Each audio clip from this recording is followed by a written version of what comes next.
দেখেন নবী করিম সাল্লাল্লাহু আলাইহি সাল্লাম বলেছেন যে বান্দার কাছে আল্লাহ পাক রব্বুল আলামিনের ঘর তাওয়াফ করার মতো টাকা আছে, বাংলা ভাষায় হজ করার মতো টাকা যে বান্দার কাছে আছে, কিন্তু ওই বান্দা হজ করলো না, তাহলে ওই বান্দা ইহুদি কিংবা নাসারা হইয়া মারা যাক, আল্লাহর দেখার বিষয় না। নাউজুবিল্লাহ।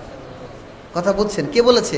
নবী করিম সাল্লাল্লাহু আলাইহি সাল্লাম বলছেন যে কোনো বান্দার কাছে যদি হজ করার মতো টাকা থাকে, সামর্থ্য থাকে, কিন্তু সে হজ আদায় করলো না, টাকা চলে যাবে, এরকম কোনো নিয়াত করে, তাহলে যদি ওই বান্দা ইহুদি নাসারা হইয়া মারা যায়, তাহলে আল্লাহর কিছুই যায় আসে না। নাউজুবিল্লাহ।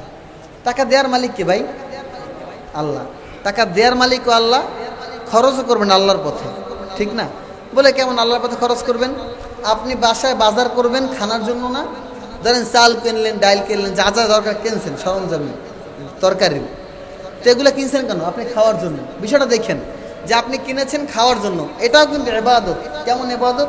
আপনি যখন খাইবেন, তারপর আপনার শরীরে শক্তি আসবে, শক্তি আসার পরে আপনি ইবাদত করতে পারবেন, তাহলে এটা ইবাদত না? এখন আপনি ঠিক মতো খাইলেন না, অসুস্থ মানুষ, তখন তো ইবাদত করতে পারবেন না। আপনার ফ্যামিলিকে খানা আগাই দেওয়ার দায়িত্ব আপনার, এটাও ইবাদত। কথা বুঝছেন কিনা? তো এই জন্য আল্লাহ পাক বলেছেন যে আমি ধন সম্পদ দেওয়ার মালিক, আমি আবার খরচও করবো আমার রাস্তায়।